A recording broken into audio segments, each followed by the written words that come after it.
हाँ अरे कहाँ गोल रे तू मुठा धान पीटे का गोल मानी मेरा जैसन का नाम हो?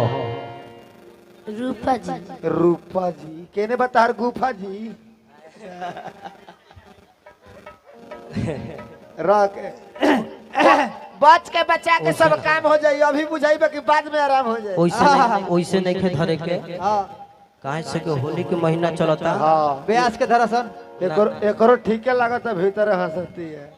हाँ अच्छा कौन महीने में बिया रे? महीनवारी में ये हो लड़की है का? हाँ। पेमेंट तब करौए लागत है कि जल कोपड़ रुक रे रानी।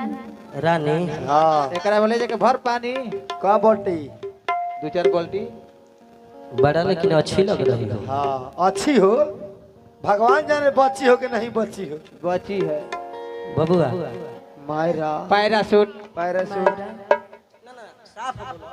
मायरा। मैदा गैरा खाए ओइसन नाम तो हम पहला बार सुनत नहीं भारत में हो।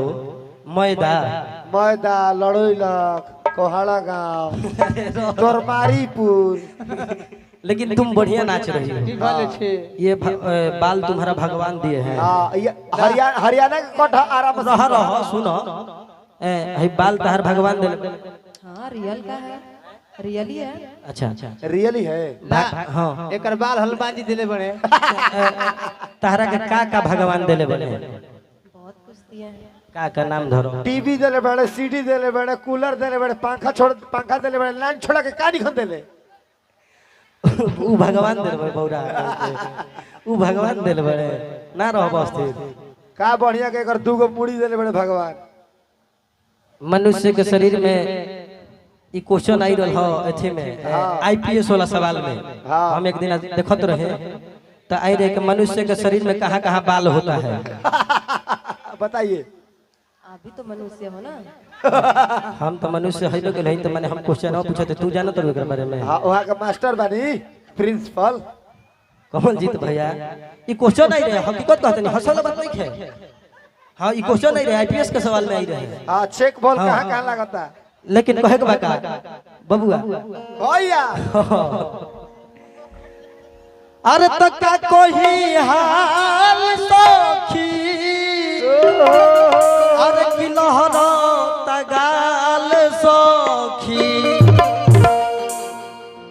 संदीप बाबू अरे तो दिया बूता के राते पिया मजा खूब लिया दिया बूता के राते पिया मजा खूब लिया का कोई हाल सखी लहरा तगाल सखी।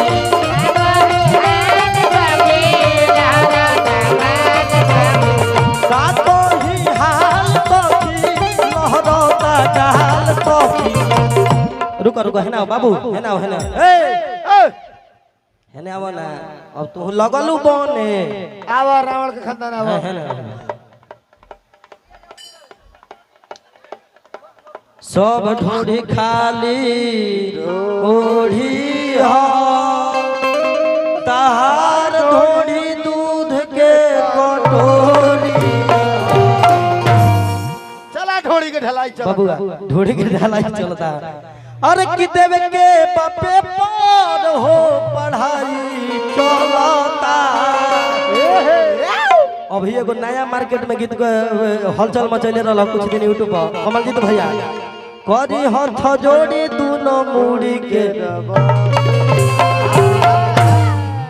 बबुआ कुर्ती के मूर्ति के प्रणाम भाई भौजी। हाँ इधर पीछे से तू इनकरा पीछे धलो।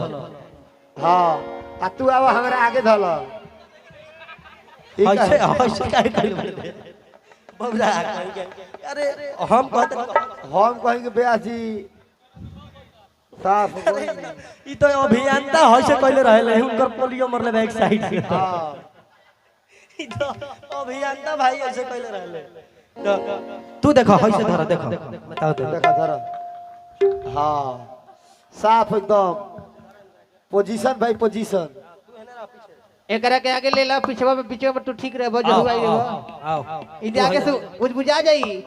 हां शॉट अरे शॉट मत ढेर शॉट शॉट बियाह करे के बा हमरा भी शॉट बहुत सुंदर शॉट बहुत सुंदर शॉट शॉट ना रह शॉट शॉट सटावे के ढेर नहीं के कृपया दूरी बनाए रहे, बीच में लगातार है 11,000।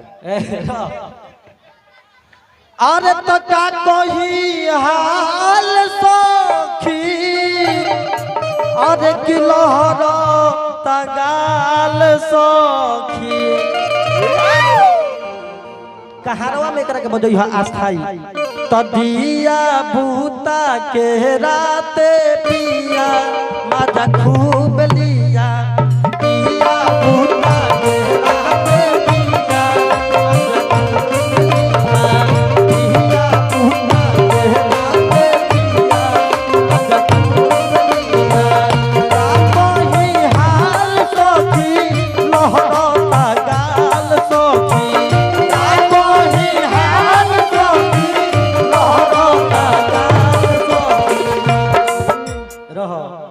आए करे के उड़ान बजई हो अरे तो दिया बूता के राते